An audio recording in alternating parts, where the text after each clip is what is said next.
Hector, one of my favorite guests. You're back. You had a trade school, was doing $3 million a year, 30% net margins. You blew a lot of people's minds. AI is not replacing the trades. AI is not helping the trades. We have a staffing shortage when it comes to the trades. It's actually going to get worse over time because the people who have been in the trades are retiring. But there's this imbalance of demand and supply. I thought it'd be amazing to bring you back on and talk about not only the trade school, but how companies can take advantage of trade schools.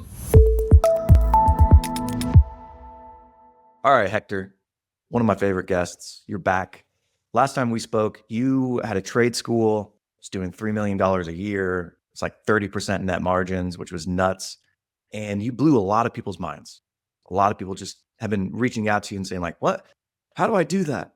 And so I thought it'd be amazing because a lot of stuff is happening right now in the real world to bring you back on and talk about not only the trade school, but how companies can take advantage of trade schools, supply themselves with a staffing pipeline, and make a lot more money.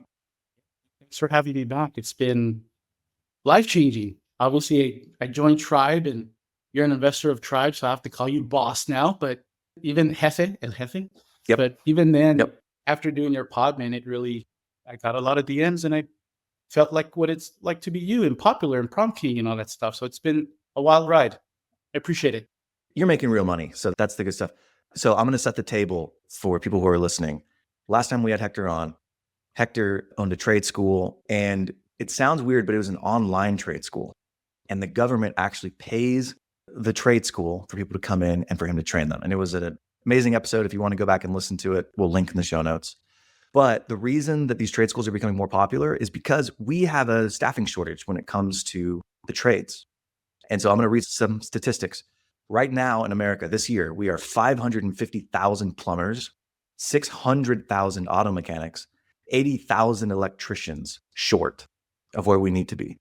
That's nuts. Like, that's how short we are. So if you're out there and you're like, well, yeah, I remember calling to get my, pipes fixed or my HVAC fixed or some electrical fixed, and it took 3 weeks to get out there. That's why. There's just a massive, massive shortage. And not only do we have a shortage, but it's actually going to get worse over time because the people who have been in the trades are retiring. And people like you and I, who when we grew up, our parents were like, oh, you don't want to be like that guy, an electrician. Right. You should go to college and get a degree. And so because of that, we don't have as many people in the trades, but we have degrees and we don't really know what to do with our hands. I don't know how to change oil in a car. And so there's this imbalance of demand and supply. And you started with this online trade school, and you've sort of morphs now into helping businesses figure out their staffing pipeline by taking advantage of these grants. They don't need to start their own necessarily massive school, but internally take advantage of the grants, train people up, get them trained on those trades, and then they fix their staffing problems. Is that a fair characterization? Good night. You said it all. I'm out. No, that was good. That was amazing. That's mic drop. You did good. Don't forget to tip your waitress on the way out. That's awesome. Yeah, no, you said, you left out the cool part of how we do the training, right? But we'll get into it. But yeah, you said it correctly. One thing that stands out, I'm a big Mike Rowe friend, and he's a big, he's Mr. Trades. And he always says it, for every 5 people that retire, only one gets replaced. So I think we're in trouble. You know what's crazy is like everybody's like, oh, AI is going to do X, Y, and Z. And then you look at it and you're like, yeah, but AI is not replacing the trades. AI is not helping the trades. But Chris and I were having this conversation just yesterday. Yeah. I have a sprinkler head that was broken in the yard. Chris had a problem with his HVAC unit, with his air conditioner. And we were talking about how we FaceTime ChatGPT and we're like, hey, what's going on here? And it walked Chris through what was wrong with his air conditioner. I guess it was missing some Freon. And it walked me through identifying what the problem was with my sprinkler head. So it's like, there is AI that's augmenting, that's helping people in the field that I actually think is going to make it more efficient to diagnose the problems, fix the problems, et cetera. But then there's also things like you just showed where these VR headsets, people are training in virtual reality on how to fix these things, right? Yep, exactly. I went through that myself. 2 days ago, I woke up to just the fan blowing, fan mode, and we're all kind of hot. It's 100 degrees outside. And I'm like, you know what? I've never even taken my own course. I'm like, let me just fast forward it to this part. I put on the goggles. I watched it. Turns out it's just a capacitor. This thing, it looks like a little battery. Okay. So I swapped that out. I didn't get electrocuted. I'm like, man, we're in trouble. We're in trouble because That that is would have been a insane. $300 trip easily for somebody just to swap out a little Oh, battery. Looks easily. insane. Yeah. Well, the idea that Chris and I discussed yesterday, which I think is an amazing idea. I even bought the domain, handymanmentors.com. Ooh. There are guys like me who I'm not handy, right? Like we didn't grow up handy, even though my dad tried to teach me how to do stuff. I'm a son of an immigrant. Are you son of immigrants? Oh yeah. My parents are from Mexico and they didn't teach me to do nada. Yeah. So like our dads are probably super capable. Like they could do anything, right? And they look at us and they're like, oh, you pansy, you don't even know how to change the oil. Right. Yeah. Right. No, Well, that's sure. not how your dad sounds. Your dad's like, hey, Hector, like, why can't he even change the oil? I don't know. That was like way off. Those are super racist. It's okay. A little bit racist, but just a little bit, like 10%. 10%. Anyways, like we didn't learn how to do this stuff. And like, if we're just going to wait for people to come out from the HVAC company or the electrician, it's going to be 2-3 weeks. So why not have where we're setting up these boomers to meet guys like me and just kind of mentor them, teach them like, this is how you change a sprinkler head. This is how you change the oil in your car. This is how you redo an electrical box. That actually might be too much, but you get the point I'm making, right? Where it's like, raise the competency of normal people so that we're not necessarily just waiting 2 or 3 weeks for people to come out and fix real stuff. Dude, it's true. I mean, the guy that fixes my AC lives 4 houses away and he's my neighbor, but it's prime time. He's like, hey man, I could get to you maybe in 3 days. And I'm like, do you live across the street? Like, just come over. But he's that busy. I mean, I couldn't knock him. And I'm like, my wife looked at me. She's like, let's go stay at my dad's. I'm like, I'll figure it out. And then I figured it out. But the thing is, you have to be careful. I don't want to figure too much out because then she's going to figure out I don't know how to do stuff and expect things from me. So I said it's a fine line. Really low. Yeah, it's a fine line. My ladder. I'm just not that guy. So video's cool, but I have what scientists call a face for radio.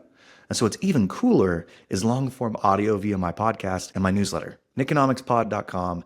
Go there for free. Subscribe to my newsletter. It's 1 email per week. It's super tactical. And then go to my audio podcast. I do 3 to 5 episodes a week, depending on how curious I am. And it's stuff like this. It's all free. No sleazy sales pitches. Nikonomicspod.com.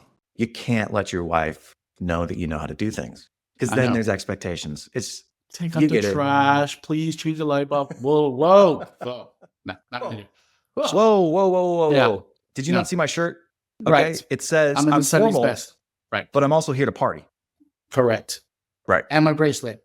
WWND. What would Nick do? I'm glad you bought that. So there's merch if people want to buy it. Just kidding. Yep. Okay. Here's what I love is like, it was already mind blowing when you told me about trade schools, online trade schools. It was like, no, we have a trade school. We do it online. And then the government pays us to train these people. It's highly profitable. We don't have to have this massive school infrastructure that most schools have. It's online, blah, blah, blah. So that already blew my mind. But then you started telling me you've been creative and you've kind of taken that ethos and said, you know what? Why don't we help companies take advantage of these grant programs? They don't have to have a school to do it. They can take advantage of these grant programs. They now have a revenue stream coming in that gives them money to train people. It fixes their pipeline for staffing. And it allows them to expand their business. It's like just like a win-win-win all around. So your phone's been ringing off the hook and you've been helping companies do this, right? Like, what is it? It's been an amazing ride. I mean, we almost spoke probably like a year ago. So this is like our 1-year anniversary. Oh my God. Oh, Hector. Looks like we made it. Oh, look at it.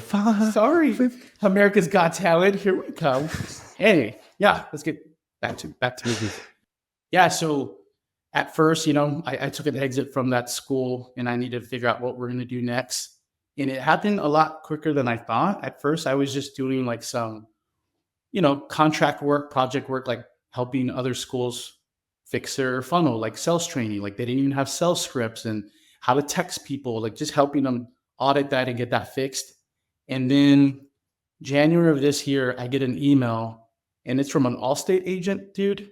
And at first I ignored it because he's like, hey, I want to do a school. And I'm like, oh, I can't really do school this year. So I kind of ignored it. He was pretty persistent. He emailed me almost once a week and I would look at it and I'm like, man, I need to stop doing it because I'm not going to respond. And so I kept it unread. And then the second email, he emailed me from a dog grooming email, but the same guy. And he has a interesting, uncommon name. So I finally look into it and I call him and I'm like, dude, I'm so sorry. The holidays got in the way. What's going on? How could I help you? And he goes, listen, me and my wife own a dog grooming business right here in Princeton, Texas. So just little hole in the wall, 15, actually number one city in the US for some reason. They're growing, blowing up. But he's like, look, we have 3 locations and we're a month out, like for bookings for dog grooming. I can't find enough technicians because we specialize in doodles, like golden doodles, labradoodles, and he's charging $250 a trim or haircut. And I'm just like, that's crazy. He goes, so I thought, and I guess he saw a podcast or somehow or some way he found me, and he's like, I want to do a dog grooming school. And I'm like, man, that'd be cool. I don't think that would work. And I put my thinking hat on. I go to the state of Texas. I look up, like, can the grant pay for this? It's lo and behold, vet tech, like a vet assistant. It qualifies because it's entry level, and I guess there's a need for it. Obviously, he's a month booked out. So I'm helping him. I already did. We helped him open up a school where he could train his own technicians, pick from the cream of the crop, and keep those, and the rest gets certified. They go find work elsewhere pretty easily. And we're able to add about $300,000 in revenue by using the grant. So not only is a grant paying for students to go there, he's teaching them the curriculum. They go take a test, they get certified. But also something a little new that came to mind is OJT stands for on the job training. If the employer hires somebody that took this WIOA grant, they get paid 50% of the wages up to the first 90 days, for up to 90 days. That way they get to test drive each other. But really, the employer gets to half off of their wages. They pick from the cream of the crop. And the student, the grad, gets something to put on the resume, like an externship almost. And it was just mind-blowing to me. And it was a game changer for what I do now and for them. Let's go through the vet tech model. Is the grant amount the same for any of these? Or does it vary? It's like, oh, you're an electrician, here's the amount. You're a vet tech, here's the amount. It's whatever you could justify and value. And because he could guarantee him job placement, we're charging pretty much at the top. Is there a scale, or are you telling the government, like, nope, this is the amount we're going to charge? We get to tell them this is the amount we want to charge and why. Wow. Do they audit it? Is it like an application where you're like, okay, hey, we want to charge $8,000 a student, and they say, nah, too high? You just have to justify it. Obviously, it's a lot of work to become a school, and that's why it exists. But to apply through the school and how you apply, how you write your catalog, how you write your curriculum. But these businesses, they don't have to be a school. They're already a business. They just have to dedicate a room or certain hours or certain days to teach. And they're already doing that anyway. I mean, they got to train somebody for so many days, but why not now add an additional revenue stream? And it's been really profitable for them. Well, there's a guy on Twitter who we were just talking about, Chris Hoffman. He owns Hoffman Brothers. I don't remember exactly what they do. I think they do HVAC. I know they do HVAC, but I think they do some other things as well. But they're big. They're like in St. Louis, right? They're in St. Louis. I want to say they're like $100 million company, right? Yeah, I think they do all 3: HVAC, plumbing, and electrical. Okay. The big 3. So is that what they call them? The big 3? It's just what people are starting to do. Like if you look at vans, they're not just HVAC anymore. They're dipping into all 3. Okay. I mean, it makes sense, right? Like you're already in the home. It's intertwined. Mm-hmm. Let's sell them more stuff, right? You're already in the home. Anyways, he opened his own school within the company. Correct. Is that a school like we're talking about, or was it just he's just funding it himself? From my understanding, he's just funding it himself. I love the guy's content. I just think he's leaving a lot of money on the table. Based on his numbers, he's probably leaving $1 million on the table every year. I'm an HVAC company. I'm an electrician. I'm a plumbing company. Anybody who's in the home services business, and I have multiple employees. Is this probably best for a company that's like $2 million in top line revenue and above, I'm assuming? You'll be surprised. One of my newest clients, they do quite a bit. I mean, this dog grooming business was only doing 500, just because they're so backed up, but they just added 300, Okay, so maybe the threshold instead is like they have 2 employees or more or something working for them as a tech. At least 5, and they're looking to scale, and this is going to help them scale because it's fixing your staffing problem. I mean, even if you do the courses online or with the virtual reality, we all know, and what we were able to debunk the first time I was on is our bootcamp style classes through the grant just get you the credentials, the piece of paper. Once you go to that employer, they're going to want to train you how they do things their way. They're going to be, here, go shadow Nick for 60 days before you throw your keys to work truck anyway. So that's what we've been able to do. But it works for anything. It's not just trades. I know we talked about that last time, but I've been involved with a dental school, with a CNA school, with an IT school. Right now, IT sales has been hot and has always been hot. And it's, a lot of people want to work remote because with all this return to office mandates, people still want to be remote. I help a school right now, scaled really fast their IT tech sales course. Well, in many services businesses, healthcare is a services business as well. Like that's where I come from. The bottleneck is not demand. I mean, yes, we're worried about demand and we'll run paid ads, et cetera. But the bottleneck in my experience for many of these industries are the labor necessary Correct. to fulfill the demand. And that's really where you see these companies hit the ceiling. It's not that, oh, my ads aren't converting or the mailers didn't work. It's not usually not that. It's usually we don't have enough people to meet the demand that's coming at us. The flip side is though, they're thinking, how do I fix this problem? And if I'm a business owner and I'm listening to this, it's like, I don't have time to open a school. Like, how am I going to do that? Can you walk me through, like, what does it look like? What are the economics? What are the time commitments? So let's go into it. Let's use my CNA school as an example, right? When I say my, somebody I helped, it's not mine. But so I met this guy, profitable boutique elder care living, so high-end assisted living out of residential homes in the Austin area. And he charges, I think like $10,000 a bed, so really high-end professional chefs. Yeah, a month chefs. But because of that, now he needs CNAs 24 hours around the clock. You've been in an industry, you're just talking about it. It's hard for CNAs to stay motivated, stay doing that work because they're not compensated as well, but it's an entry level to like nursing, right? If you will. So what he does with these CNAs. Just so I want to just educate everybody, CNA, certified nursing assistant. Yes. And so what they're doing is they're doing things like bathing. They're helping with daily tasks. They're not a nurse in the sense that they're going in and like changing wounds or any of those things, but they're kind of the backbone of many facilities. Like they're the ones that do the hard work, getting in and out of bed, changing their diapers, bathing, all of those things, grooming, care, those types. So that's what we're talking about here. They're almost like a teacher. They have to really love what they do because they're not getting paid for it, right? So it's hard work. It's very hard work. It's hard. And that makes or break you. Like, are you going to want to get into nursing, start off a CNA? You get a front row seat if you even want to be in that world, right? Right. So this guy, he's like, man, I'm spending $50,000 a year trying, just fixing staffing, like with staffing companies and getting people trained and staffing.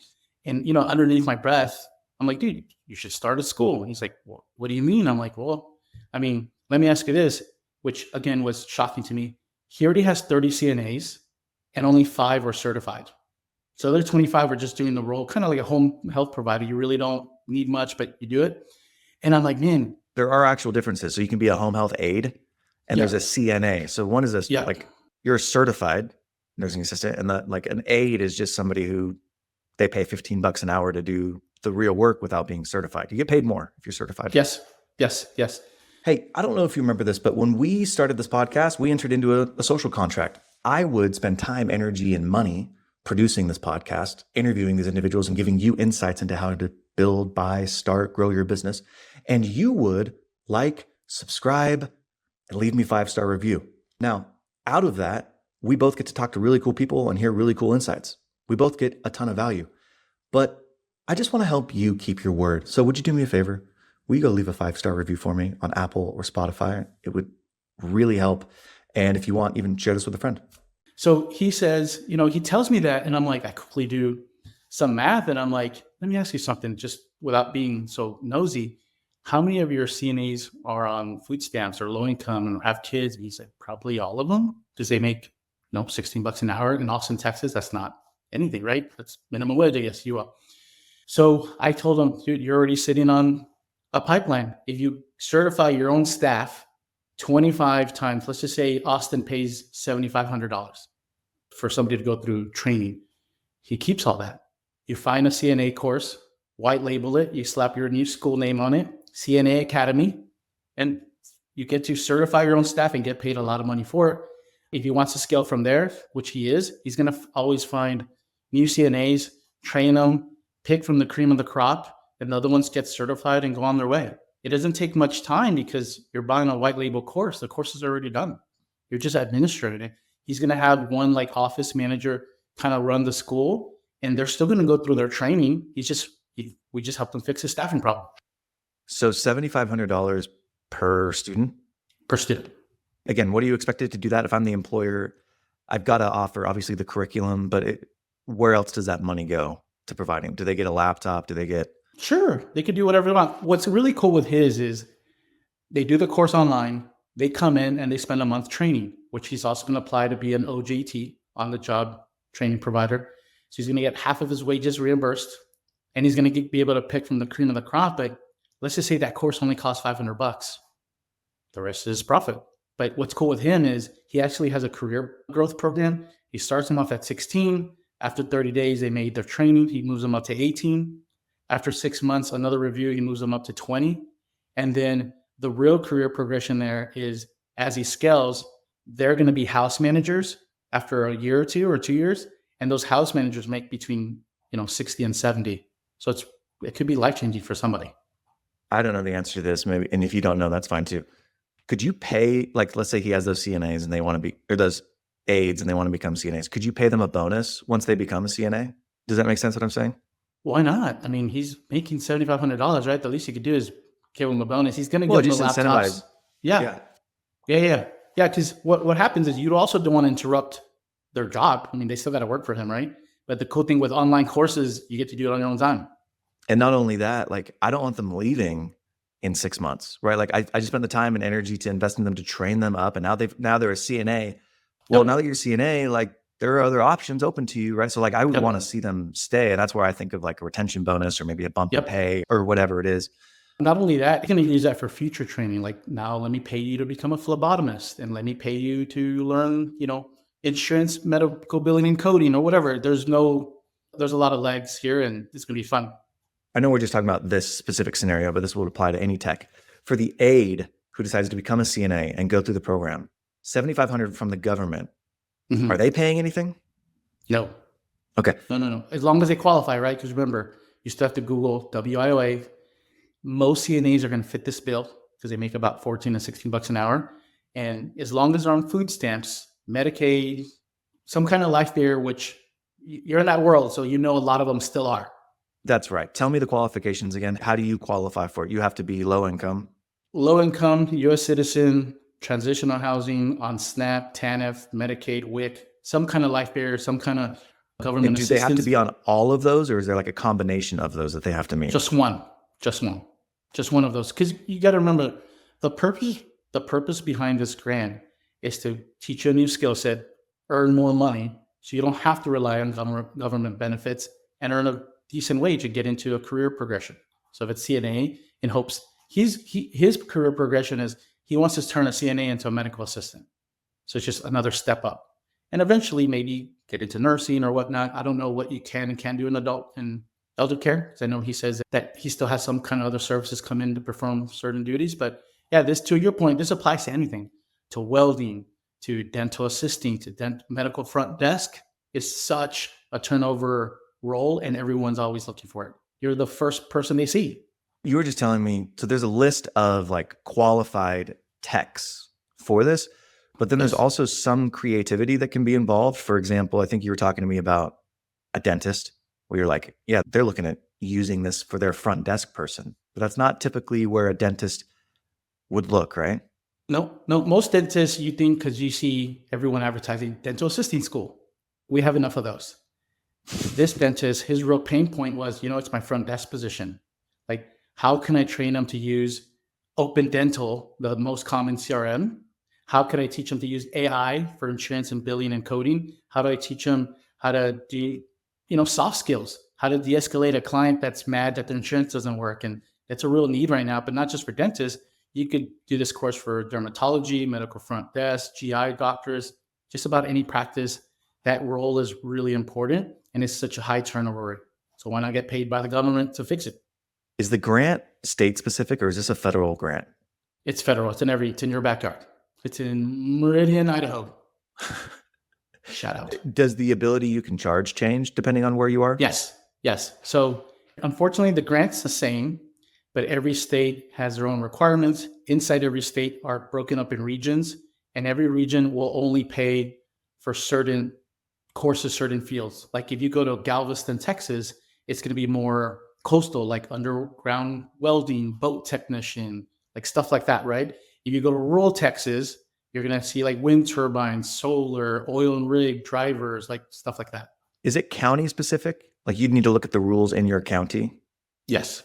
Okay. So Yeah. it's like Medicaid dollars in the sense that Medicaid is federally apportioned. So it's like, okay, whatever the state is, these are your Medicaid dollars, but the state can decide how those dollars are spent, if that makes sense. Dude, identical. Like, Yeah. Texas is so populated that I think Texas is one of the biggest states that gets the most pull because they also track on how you use it. Like to be a school, there's still certain metrics you got to hit. Like you got to make sure you have a 70% completion rate, a 70% graduation rate, and then a 70% people get a job in the actual field. Not like college where you get a degree and never use it, which who knows what that percentage rate is. High. Probably high. Yeah. Very high. Yeah. If, let's say I'm in Idaho, I'm in the county, what's usually the first step? Do you go and meet with, like, is there a person assigned to administering these programs that you want to go and build a relationship with first?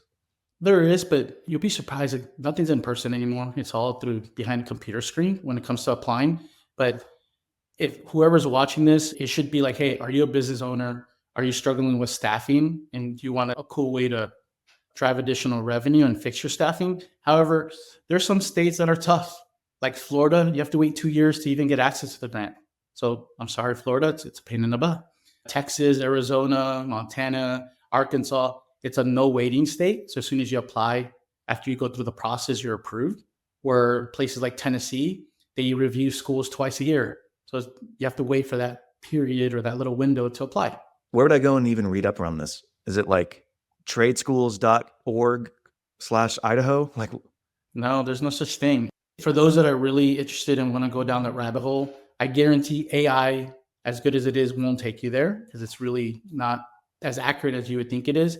But just Google ETPL, and that means eligible training provider list, or Google eligible training provider Idaho, eligible training provider Kansas, because an eligible training provider is a school. You're providing a training that's in demand. And those demands can change. They honestly do. So where would you go to like figure out how do I become an eligible training provider? you're going to have to Google it or State by state. state by state or get in line and talk to me. Or Hector at onlinetrainingschools.org. Man, what's funny is, I still don't have a website to this day. Oh, come on. No website. I have a Gmail account, a Google Doc, and a Stripe account, and we're cooking. So wait, how do people get a hold of you then? Carrier pigeon? Sometimes I have an old Nextel phone that I use every now and then as a walkie-talkie. Yeah. Yep. My MySpace is still active. So It's still active? there. No, But seriously, what is your email? No, they find me on Twitter. Well, okay, well, if I'm not on Twitter, how do I find you? They can email me. You want me to Well, say tell my us your here? email. Do I have to pull your All teeth right. to like get your No, email? I'm like trying to okay. throw you business here, and you're like, I don't know. Maybe. Okay. Resendez, just like it says on the bottom of the screen, at llc@gmail.com. That's it. Resendez LLC Yep. Just at gmail.com. at Gmail. Just a Gmail. That's a good email, man. That's my professional email. So if a business owner is looking, basically like your new business that you've kind of gotten pulled into, that you've tripped into, so to speak, is helping businesses navigate this, right? Because there is a lot of complexity to like, who do I talk to in my state? How do I set the prices? How do I create the curriculum? What's the credentialing process? All that stuff. You're kind of doing the consulting piece to help them actually get Correct. credentialed. If it makes sense. Because again, there's some states that are really tough. If you're going to want to be in the trades and you're trying to do anything in the East Coast, expect it to be tough. You're against the unions over there. So it's a different battle. Over there, what does really well is IT or healthcare, not the actual trades that are unionized. So it just depends case by case.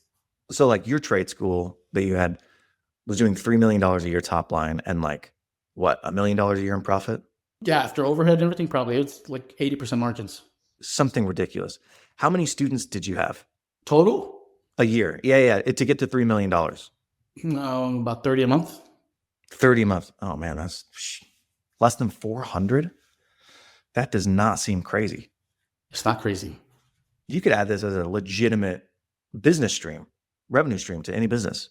It's been fun. It's also been fun helping other schools get fixed. For example, there's some school owners that call me, and I guess I call it an audit, and I ask them for basic stuff like, hey, send me your sales script, send me your cadence. Like, what text do you send out when this happens?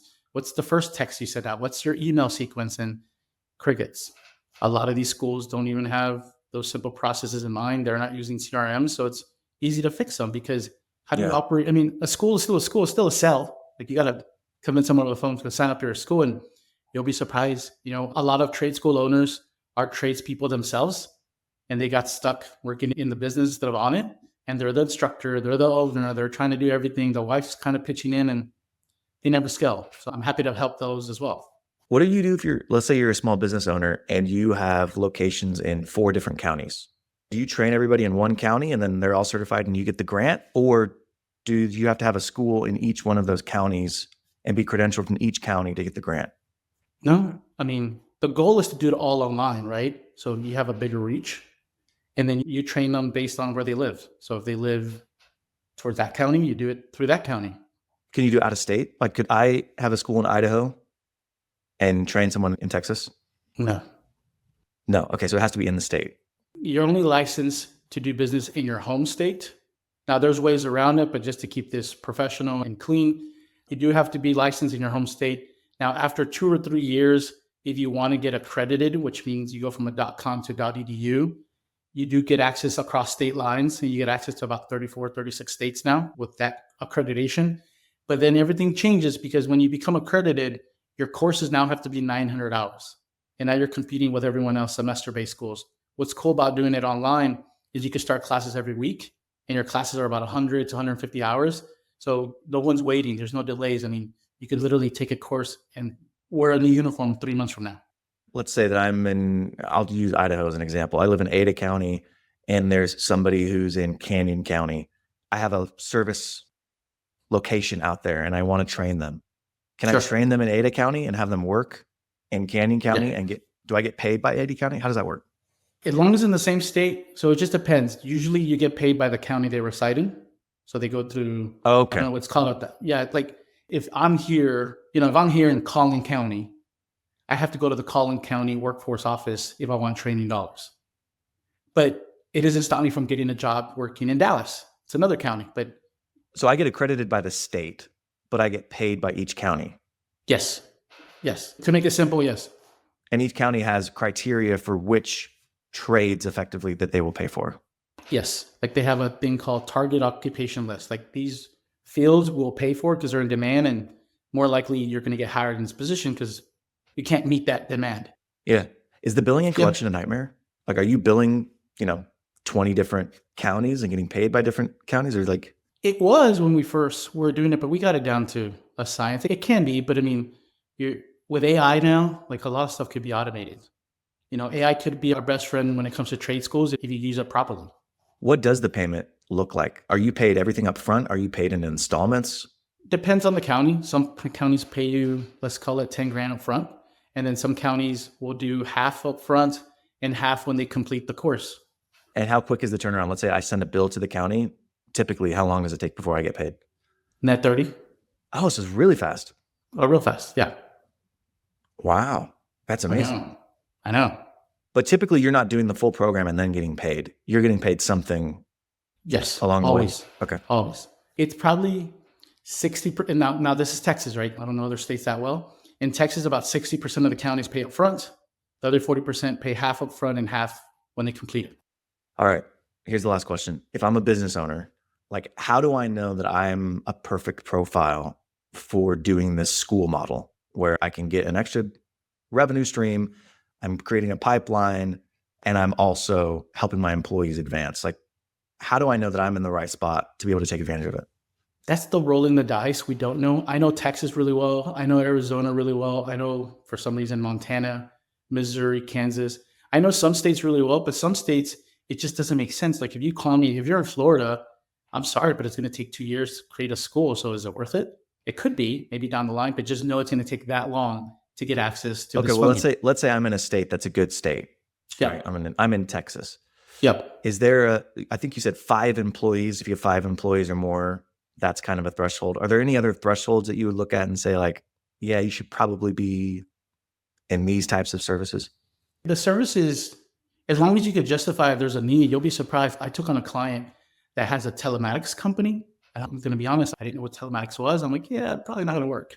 Then I took the call with him. He's like, oh, no, man, they just need to learn basic electrical knowledge because we're installing technology and GPS to fleets of vehicles, and I can't find those technicians fast enough. And I have loads of contract work, and this guy's in the middle of nowhere in Texas, like Midland, Odessa, oil country. And I'm like, dude, you could definitely start a school for that. And we did. So it just depends. It can't be so niche, but then you'll be surprised. I helped the dog groomer out. So it'll take some work on their end. But man, if they have at least 5 employees and they're looking to scale up, even if they're not keeping them, what a cool thing to do to have somebody have them train with you as an externship for 30 days. Maybe keep them if you love them. If not, they get certified and they'll find work elsewhere. Full circle. What's crazy about this is not like a government money grab or kickback. They wouldn't be paying this unless there was real value here. And the value is we have a shortage of these types of technicians. Yep. We just talked about it in the beginning. Huge. Not just a trade, but actually healthcare, man. I mean, the most talked about courses are CNA, CDL, roofing is one of them, even though I don't know how you would do that, but it's just some really random low entry. And the minimum wage in those fields are actually going up because they want to keep people because it's such a turnover rate. It's insane. I mean, there's a real need. There's a real shortage. We say trades, but these technical, right? These technician level roles. IT's a trade. IT's in there. Like IT's a big, and IT is almost on demand anywhere. Can you believe it? Like IT sales course. It's working remote, working from home in sales in IT, even though it's not technical like cybersecurity or anything, but it's just an IT role, sales. And that's one of the most popular courses right now out there. Well, the one thing I didn't realize the last time, and I don't know if we talked about it, was like the on-the-job training. For the first 90 days, they'll pay half. If the employer registers with that workforce to say, hey, I want to do on-the-job training and hires a graduate, even if they went to their school or not, but just hires a graduate that went through this grant, you'll get up to 50% of your wages paid for up to 90 days. I think that's a game changer alone. Yeah, it's insane. It's freaking incredible. All right, Hector, this was awesome. We kept it short. We kept it freaking action-packed. You wore your tuxedo shirt again. This is amazing. That's right. Sunday's best. Can't wait to talk to you next year when you're doing $10 million a year and own 17 schools. Just kidding. I hope you're not kidding. I would love that. All right, man. We'll talk soon. All right. Hopefully you liked that episode. And if you've made it this far, you're either really committed or you're stuck doing yard work and you can't actually skip on your phone. So while I have you, the show is growing, but I have a favor to ask of you. Will you please help me grow the show? I want to reach more people. There's a couple things that you can do.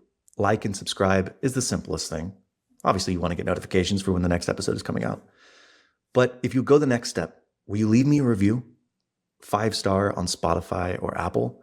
What that does is it tells the algorithm that, oh, hey, this is a high value podcast because more people are leaving reviews for it, and it then pushes it out to more people. So that's why when people are like, will you like and subscribe and put a 5-star rating? It's not just to make themselves feel better. It's actually to get more exposure for the show. So if you do that for me, I would greatly appreciate it. And I'll see you next time.